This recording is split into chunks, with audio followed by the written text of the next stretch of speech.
আবার অনেকের কাছে ব্যাপারটা কি ছিল, 2024 সালের জুলাই মাসে এসে শেখ হাসিনা হঠাৎ করে স্বৈরাচার হয়ে গেছে। আমি নিশ্চিতভাবে বলছি 2024 সালের 7 জানুয়ারি ডামি ইলেকশনের পরে অনেক ক্যান্ডিডেট, অনেক মানুষদের আমি দেখেছি বুড়া আঙ্গুলের ছবি তারা পোস্ট করেছে যে ভোট দিয়েছে, তারা খুব খুশি। যখন কোটা পাচ্ছে না চাকরি করার সময় তাদের কাছে হঠাৎ করে মনে হইল শেখ হাসিনা স্বৈরাচার হয়ে গেছে। বাট শেখ হাসিনা স্বৈরাচার ছিল 2011 সাল থেকে, যেদিন থেকে পঞ্চদশ সংশোধনী সে করেছিল। যারা কোটা পাচ্ছে না হঠাৎ করে তাদের মনে হলো, তারাও তো জানে যে শেখ হাসিনা, বহু মানুষ ছিল তাদের কাছে শেখ হাসিনা হটানো কোনো মুখ্য ব্যাপার ছিল না। শেখ হাসিনার শাসনে অনেকেই খুবই খুশি ছিল। তারা যদি শেখ হাসিনার আমলা হইতে পারতো, তারা লাইফ ভর ওই প্রাইডটা নিয়ে থাকতো যে তারা বিশাল বড় ক্ষমতাসীন হয়ে গেছে।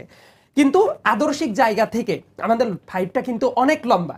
ইনফ্যাক্ট যারা এই জায়গায় আছে আমি কিন্তু তাদের দীর্ঘদিন যাবত চিনি। সাদিক কায়েম আমার নিজের ক্লাসমেট, লেনিন ভাই দীর্ঘদিনের মানবাধিকার কর্মী, বহু আগে থেকে যোগাযোগ আছে। আবিদ ভাই, তারা দীর্ঘদিন ধরে সংগ্রামটা চালাচ্ছে এবং এই প্রত্যেকটা জায়গায় কিন্তু আমাদের সম্পৃক্ততা ছিল।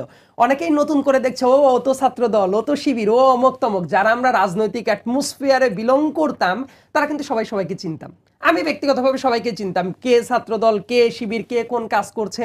কারণ আমাদের তো ওই দমবন্ধ পরিস্থিতিতে কাজটা করতে হয়েছে এবং আমার অ্যাক্টিভিজমের জায়গাটা ছিল অনেক লম্বা একটা জায়গা।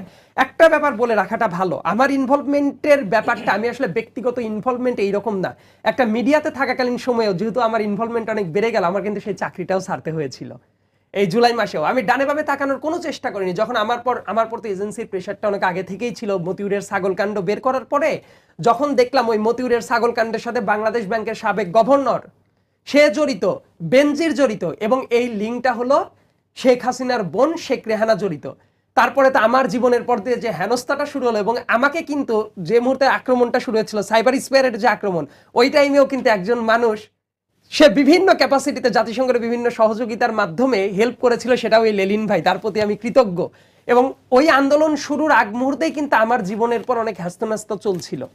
যাই হোক, সেসব কথা আমি বলতে চাই না, কিন্তু একটা ব্যাপার আমার কাছে মনে হয়, কার ইনভলভমেন্ট কোথায় শুরু না শুরু এটার চেয়েও গুরুত্বপূর্ণ ব্যাপার হলো এটা ছিল ছাত্র জনতার গণ অভ্যুত্থান।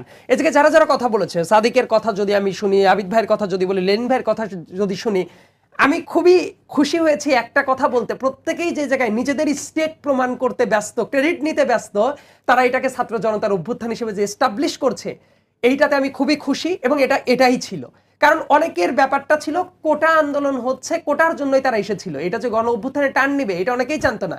অনেক তত্ত্ববিদ নতুন নতুন তত্ত্ব নিয়ে আসে, অমুকে মাস্টার মাইন্ড, তমুকে মাস্টার মাইন্ড, এই কথাগুলো ভুল।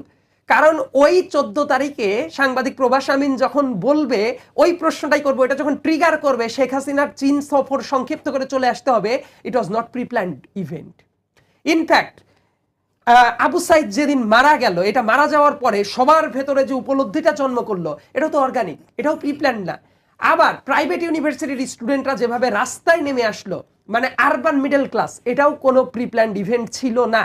ইনফ্যাক্ট অনেক জায়গায় সমন্বয়ক যে কথাটা আসে, এই কথাটা অনেক জায়গায় খাটেনি। ঢাকার 4-5টা বড় বড় পয়েন্ট যদি চিন্তা করা হয়, অনেক জায়গায় সমন্বয়ক ছিল না। আমজনতা নিজ গরজে নেমে আসছে। অনেক মাদ্রাসার স্টুডেন্ট যাদেরকে ইগনোর করা হচ্ছে, অনেক মাদ্রাসার স্টুডেন্ট একেবারে আমি বলবো তারা যখন সীমিত হয়ে গেছে প্রাইভেট ইউনিভার্সিটির স্টুডেন্টরা যেভাবে, প্রাইভেট ইউনিভার্সিটির স্টুডেন্টদেরকে অনেক ক্ষেত্রে ইগনোর করা হয়েছে, যেটা আমি ব্যক্তিগতভাবে being a student of Dhaka University I feel really ashamed two